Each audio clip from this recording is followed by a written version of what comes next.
Right, now, we do have some developments that have come to light just in the last few minutes, so I'm going to have to read them out to you, I'm afraid. This is in relation to a gun-obsessed illegal migrant who's made threats to kill. He appears to have arrived in Britain, across the Channel. So this comes on the day that Prime Minister Keir Starmer has revealed that he's accepting at least 8 more years of illegal Channel crossings by making you, the taxpayer, pay more than £520 million for processing centres to keep their doors open. So I believe that we might be able to show you a little bit of footage now, or certainly a picture. This is a guy called Madapasa. There he is. Looks like a lovely chap. Appears to have a Kalashnikov tattoo under his eye there. Quite distinctive, I think you would agree. So he's been releasing TikTok videos of what appears to be his journey across Europe from Sweden. There were some quite young girls around him, I believe, at one point as well.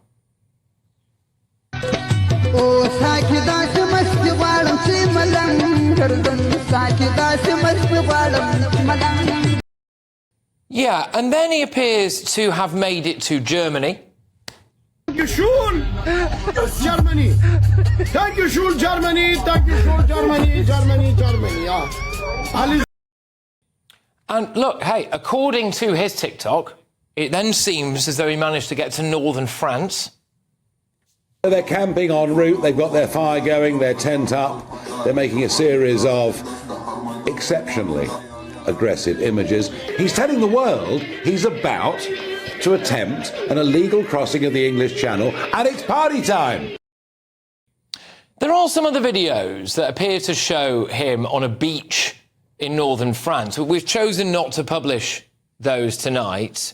Nigel Farage has released that video of him, as you would see there. And then this happened. Madapasa appears to say that he's now made it to London. We used a translation service to interpret the following video that you're going to see now. You know where I am, everyone. You know exactly where I am. I'm now in London, but you know where I was. I was at the London border, where there are crazy people, they were armed and such. Maybe I showed weapons and stuff, but... You know where I am, folks. That's all the content. Don't pay attention to the gossip. That's all, just a message from Taranza. Well, look, that's the translation that we had there, which he says, I am in London. He also seems to have made threats to kill. Englishman, Nigel Farage, don't talk about me. You not know me. I come to England because I want to marry with your sister. Don't talk about me more. I gonna come to England. I gonna mother. Yeah, I mean, that appears to be the gun noise there, I suppose. So, we did a bit of a dive into his online presence, and some of his latest videos are geotagged as being in London. OK, now, that doesn't necessarily conclusively mean that he is, but there's this video here, which you're looking at on your screens now, which is a video of an Asda shop, cars with English number plates. Now we looked at that building there. We believe that that's Bournemouth, OK? So, again, I am not saying that this is absolutely cast-iron conclusive proof that this chap is indeed in Bournemouth, but he's certainly putting videos out that I think most people would agree suggest that he quite possibly is. We've reported it to the Home Office. They did not appear to be too concerned about the possibility that this chap was in Britain, I must say. They asked us if we'd reported it to the police. We have now contacted the Metropolitan Police over this. Again, difficult to know exactly where in the country he is, if indeed he is here. If he is in Britain, though, this is clearly a problem. But how many other people like him are in Britain that we just don't know about? And I think that's the bigger issue here, isn't it? That's the bigger issue here. And, of course, then it would be why, if they are here, are you paying for them to have a house and to have benefits as well? I'm going to whiz us over to my panel now. I'm joined by GBNews star Nana Akua. We also have political commentator Andy Williams and the political editor at the Daily Express, Sam Lister. Nana, look, you know, again, I'll stress, we can only go off what we've got there, and those videos, I think most people would agree, suggest that he has made his way over here. How concerning is it that not just him, but people like him are here? Well, it's great to see Smashing the Gangs is going well. I mean, seriously, it's so concerning because we don't know who they are. We don't know what they bring with them. Even if they're languishing in processing centres, they haven't been processed, so nobody knows what their background is.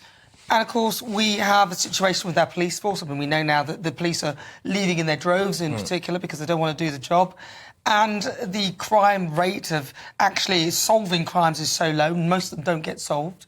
So we are not in a fit state to be accepting people who we have not checked out who they are. Yeah. And I'm really, really concerned about this government because they're not... I don't feel they're taking it seriously. Well, 250 million quid, roughly, I think. Sorry, no, 520 million pounds, apologies. 520 million pounds, roughly, to give the processing centres enough money to keep their doors open for around another 8 years would suggest that Keir Starmer has, in a way, taken the knee to the Channel crossings.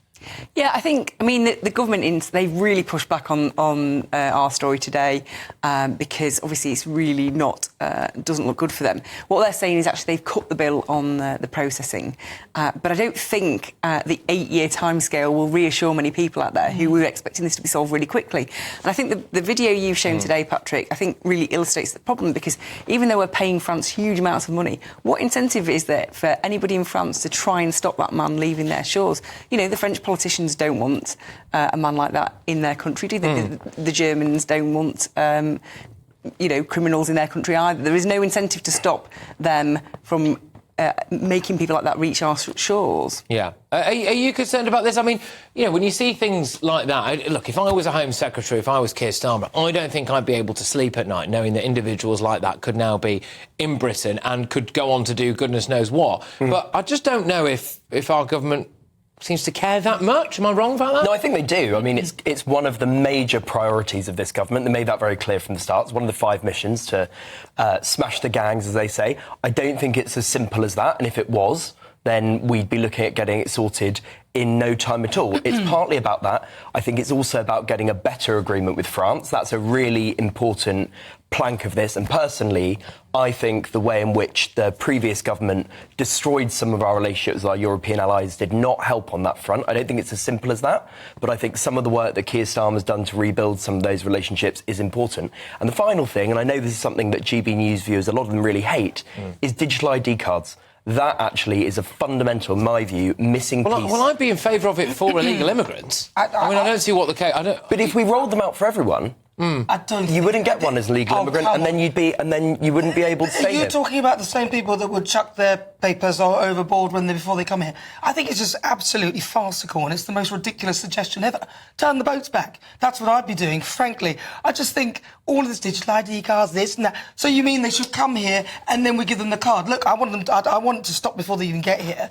And I actually hear you sort of talking about how the fact that the past government didn't have a good relationship with Europe or whatever. The Europeans did not want to know us because we left, and they were not nice to us. They did not want to do a deal. They wanted to I don't think that's the only reason. My point is, I think it's complicated. I think there are loads of reasons why it's got to this stage. But I mean, look at but digital ID cards is hard. Well, I think it's part of the solution. That means they're here. Now you're giving them a card so you know that they're here. But so what? Just on that note, Sam, I'll bring you in on this. If this guy has managed to get to Britain, he has been TikToking his journey across Europe, it seems. He's got a lot of followers on TikTok. A lot. Nigel Farage did a video highlighting his movements a few days ago, about 5 days ago. If he has now managed to get a small boat across Britain and just be free to roam, does that not expose just unbelievable security failures? Well, I mean, Keir Starmer told us that he'd invented this great new border command that was going to stop all this stuff. So I'm quite baffled as to how well that's going. You're not going to roll that out in 101 days. You would have thought the bloke with the Kalashnikov tattoo on his cheek might raise some concern. No, I accept that. Well, he's rolled out quite a few things in the first 100 days. I'm sorry. Being friends with Emmanuel Macron is not going to solve this issue, is it? And clearly the Border Command Agency, I mean, it's only 100 days in, but they've managed to do quite a lot of damage already in 100 days, the Labour government. So, I'd like to see some progress on the things they insist they are going to Let's see, but I think when you're putting a really serious piece of infrastructure, a brand new agency in place, it does take more than a few weeks to do that. Well, we need a number on it. He needs to tell us how long this is going to take because... Well, 8 years by the looks of it. Yeah, because he ditched Rwanda, even though it was acting as a deterrent. And every time I say that, people go, well, where's your proof? And we've got plenty of videos of Patrick speaking to people who came here who are saying they're not going to come until Keir Starmer gets in power. So there's plenty. We spent 700 million on that and 4 people left. Well, think how much more money you would spend if you allow all these people to keep coming, bringing all their families and everything else like that. And now, that would be a drop Germany, in the ocean. Germany wants to use our Rwanda. Exactly. We spent all the money on Rwanda and set everything up. This could, and look, again, I will emphasise, I've been pretty straightforward with everybody watching this programme. Those videos that we've played you exist, right? They are out there. He's put it out there. He's geo-tagged himself in London and then done one of what appears to be an Asda in Bournemouth. I'm not there, so I can't go and shake that guy's hand outside an Asda in Bournemouth myself. But, we've got a bit to go off there, and it appears to be that. It could well be a test case, could it not? If indeed he is, and he goes through the asylum process, and we can't deport someone who has been making, the old gun signals and talking about Nigel Farage and seeming to make threats to kill and travel through... If we end up not being able to deport that individual, then I think that is going to lend a huge amount of weight for a lot of people who think that we should leave the ECHR. Well, what about the Albanian guy? I mean, he committed crimes, then he left here, was thrown out, then he came back, and then he's now got a right to a family because of one of the articles in the ECHR. Look, and throughout this process, we're probably going to be paying for any appeals and legal stuff. I don't see why we should pay for the appeals. I think if you come here and you're rejected, you pay for your own appeal if you want to stay. Why are we paying for this? We know there's a whole industry. Why? There's a whole industry of lawfare that is involved in these deportation cases. We've seen investigations that show that they advise people how to... But why do we have to? I don't understand why we have to. Well, final word on this. Look, if that guy is here, do you think we should deport him? Well, if he's here illegally, which by all accounts he is, then yes.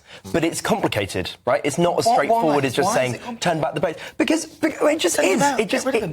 How practically were you going to pick him up like that and remove...